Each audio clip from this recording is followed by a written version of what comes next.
All set? I'm with Jeremy Peskin. Is that right? If I pronounced Yes, that right? that's right. And what do you do? I am the founder and CEO of Borderwise. Go ahead. Yeah, so Borderwise is an online interface for preparing complete immigration applications based on answers to simple questions. How'd you get this idea? I am an immigrant and a tech entrepreneur, and when I applied for my green card after marrying my US citizen spouse, I hired an immigration lawyer. I first spent a couple of hours trying to figure out how to do it myself, couldn't, hired a lawyer, cost me thousands of dollars, and when I sat down with him to start preparing my case, I saw how much paperwork was required for these types of cases.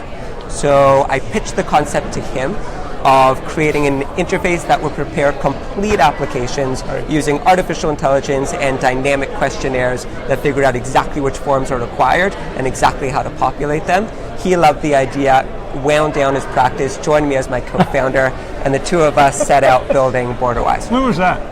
That was in December 2015. So pretty darn fast. It's been pretty fast, yeah. We built it in about 9 months, and we built a two-sided product. The problem I wanted to solve was the immigrants' problem, the fact that it is difficult and time-consuming and costly to prepare a immigration application, like a green card application, naturalization application. So I wanted to make it easier for the immigrant. My co-founder, James, who practiced immigration law for 14 years, immediately saw the amount of time that this could save immigration lawyers. So we built a two-sided product that could help immigrants prepare their applications, which are then sent to immigration lawyers in our network to review and consult with the user, as well as a SaaS subscription software for immigration lawyers to leverage our technology to streamline their own practices. So you build a network of lawyers at the same time you build the platform. Exactly. Well, the network of lawyers is generally a subset of the immigration lawyers that are subscribing to our software to streamline their own practices. Okay, so they're self-identifying this network. They can do it. Yeah. It's pretty amazing what you've done in a short period of time. Thanks, I appreciate it. When you said you had a tech entrepreneur background, what have you been doing before over the years that led you to see the opportunity or to see the problem and I could fix this? Yeah, so actually I have a mixed legal and tech background. I went to law school. I went to Penn Law in Philadelphia, then worked as a tax attorney for 2 years. Really? During that time, in my spare time. Look at this guy now. Yeah. Spent my spare time learning how to code, and then with a bunch of friends, I founded a startup called Match Me Philanthropy, which basically helps nonprofit organizations fundraise by leveraging tech. So that was my first dive into building a startup, coding, and it was around about that time I was moving from New York to Philadelphia, applying for my green card. My life was in a point of transition, and I saw this incredible opportunity and decided instead of getting a job at another law firm, I would move Match Me, my other startup, to sort of the back burner and start building this. And this just started taking off like wildfire. Immigration became a very hot issue, and now our sole focus is Borderwise. When you say build it, how many people are working on it? So it is 6 of us right now, 2 co-founders, and a dev team of 4 developers. So they're working pretty hard to accomplish that much in a short period of time. Yeah, well, we're a startup, so we're all driven, we're enthusiastic about the mission. Many of us are immigrants. We're basically either immigrants or immigration lawyers. What's it built on? What do you use? It's Ruby on Rails on the back end. On the front end, it's JavaScript, Vue.js, which is a modern UI JavaScript framework. We use Haml, Sass, HTML, CSS, Twitter Bootstrap as a front-end framework. We host on Amazon S3, which is about as secure hosting as you can get these days. I think that sums up our stack. How does it work? So I'm an immigration lawyer. I came by here, and you were gonna show me how it works. What does it do for me? Yeah. Do you want me to show you on the screen? Yeah, do it. Sure. One other question. If you were talking to people, whether they're in the law, they do some tech, they think they have an idea. What do you tell them? Go for it. What do you say? Because you've done it. Got something. You create something that didn't exist. Because you talk to people that have a job their whole lives, and they go, they get a check, they get the next job, and they get to put it on their resume on LinkedIn, and it moves on with titles. Yeah. But the idea of taking something, thinking about it. It doesn't exist in the world. Yeah. Defining it, hiring people to help you build it. Yeah. I mean, what do you tell people about that? First thing you want to do is ask a lot of questions. You want to start surveying everyone that you know, because an idea that you think is amazing could just be not validated. It might be an amazing idea, but you find out that it doesn't have product market fit. Right. So no matter how good the idea is, people just don't want it. So before investing your time and money into building this product, you want to speak to every single person you know that could potentially benefit from the product and just start asking them questions. Do they want it? If they wanted it, how should you build it? Once you've validated the product that way, so you know there's a sizable number of people that would be willing to pay you money to use the product, then you want to build what's called an MVP, a minimally viable product. And that is basically the smallest possible version of your product that people could use. That doesn't mean building a bad product. It means building a very feature-light product, so it only does one thing. So for example, with Borderwise, the first thing we did was build a family-based green card application. So you couldn't do anything with this except prepare family-based green card applications. And then we started speaking with immigration lawyers. And I remember the first week we set up appointments with 10 immigration lawyers in Philadelphia. We sat down with them, we showed them what it could do for them for family-based green card applications. And 9 out of 10 of them put their credit card information into our system, signed up right there. And then you know you have something. The guy Kawasaki used to say, if people take money out of their pockets, then you know. Put it in your pocket, you start to know something. Exactly. So then we started scaling out our development team. We started adding on features, building onto what we already had. Who funded it? So at first, me and my co-founder, right. It was self-funded, right. And we did it sort of like very much on a shoestring. Right. And then once we started getting more users, we did a seed round of funding, $300,000 of funding. And I think that's it. Now we're basically bootstrapping. We have right. enough subscribers that we can basically responsibly scale based on the revenue that we're bringing in, which I would strongly encourage entrepreneurs to do. Right now, doing a VC round of financing is sort of a sign of prestige for an entrepreneur, but it can totally destroy you on the way out because you're giving so much of your equity to someone else that can. It's just the equity; it's the distraction and reporting. Yeah, you have to report. If you're going to be as big as Clio, that's one thing. Yeah. I mean, you're going to need a huge amount of capital to be able to grow at the speed that they're growing. Yeah. But if you're growing at the size of your company, where you're saying, okay, I need X 100,000 just to get this thing off the ground. Okay, I've built a subscription revenue stream. Yeah. It's helping me define how I can build my product better because I got enough customers to help me do it. Yeah. I'm in control of my destiny. Yeah. And you're sitting there thinking about what we can do that's customer centric, yeah. as opposed to I've got a big meeting with the funding team, my financial partners, on Wednesday and Thursday, and I need one of the other guys to work on the information for me, with me. Maybe we're both going, and they may know another company that they want to introduce me to that I'm now supposed to go talk with. It's okay, but it's hard to get a company off the ground, yeah. let alone to have a whole other component to it. And I try to tell tech entrepreneurs, funding isn't necessarily the measurement of success. It doesn't, because you get to do a press release, you went out and raised $8 million, that doesn't mean you won. Exactly. A measurement of success, if anything, is being able to grow without fundraising. And as you said, for some companies, it makes sense. Clio needed to very aggressively expand. And it was probably the right decision for them to take fundraising. There are companies like MailChimp, which is massive. They bootstrapped. Yeah. MailChimp never did a round of funding. They're growing. There's companies here that feel guilty because they haven't raised money. Yeah. You don't never have feel to feel guilty. Yeah. Show me what you do. Sure. So, David, can you bring it up? I'm going to bring up the app.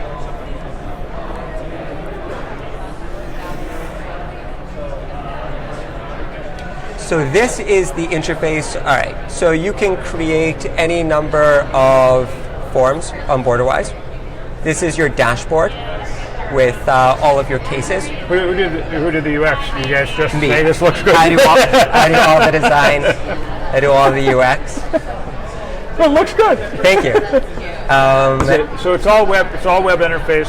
It's all web-based. It's mobile responsive. It's responsive, so it can break down. Yeah, you could. I don't know if I can do it on the screen, but if you looked at it on a mobile device, it would. Same thing, or it breaks at different points. Exactly. Yeah, design is very important to me. Yeah. When we started looking at some of the other companies in this sector, They were cluttered. When we started researching and speaking with other immigration lawyers, we found that design was a big obstacle for them. Yep. They just couldn't figure out how to navigate the interfaces. So from the ground up, we wanted to build a very aesthetically pleasing, streamlined interface for preparing these applications. Immigration law is complicated enough. You don't need a cluttered interface to make it even more complicated. So let's say you want to create a family-based green card application. You have this interface that basically abstracts from all of the forms. So you can either fill out this information yourself, or you can just invite your client to fill out the information for you. The questions are simple enough that anyone can answer them, and at any point you can click the invite button, type in your client's email address. They then receive an email that has a button in it that takes them to a secure interface where they can answer all these questions. All the answers are automatically saved to your database and saved to your questionnaire. When you're finished answering all of the questions, you can... so first of all, the questions are dynamic. So we only ask the questions that are actually necessary for this type of application. Right. So for example, if the user said no, they're not currently in the US, then the tech knows that this is what's called a consular processing case, which means it's an applicant applying from abroad. That means you don't need a bunch of forms, like you don't need the I-45. Is that what you're describing as the artificial intelligence component? As the artificial intelligence component, exactly. So for a family-based green card application, you can need up to 12 forms. Just this is going to sound like gibberish to you. You might need an I-130, I-130A, I-765, I-131, I-864, I-864A, which might be replaced altogether by I-864W. What happened in the old days? Did somebody say you need one of these, open the file drawer and get these things out? What happened? Yeah, so my immigration, like my co-founder, what I saw when he was doing my case, he gave me like 12 pieces of paper to write down answers about myself. He then took those answers and started manually populating them onto PDF after PDF. Here, our tech, based on these answers, is determining exactly which forms are required and exactly how to populate them. So by the time your client this thing's taking what was in the lawyer's head. Exactly. And it's saying, oh, you need this form or you don't need that form. Exactly. This already knows that anyway. By clicking this button, we have automatically added Form I-485 to the bundle, and we're going to ask all of the questions necessary for that I-485. And the applicant or the client, they don't need to know whether it's I-45 or whatever. They don't even know they're doing all the paperwork. That's right. They don't care. Exactly. Their problem isn't paperwork. Their problem is getting through. Yes. So they're just answering questions into this simple interface. When they're finished, the attorney gets an email saying that the application is complete. The attorney just goes to review all of the information. They can fix anything they want. These are like background checks. Tremendous efficiency for the lawyer.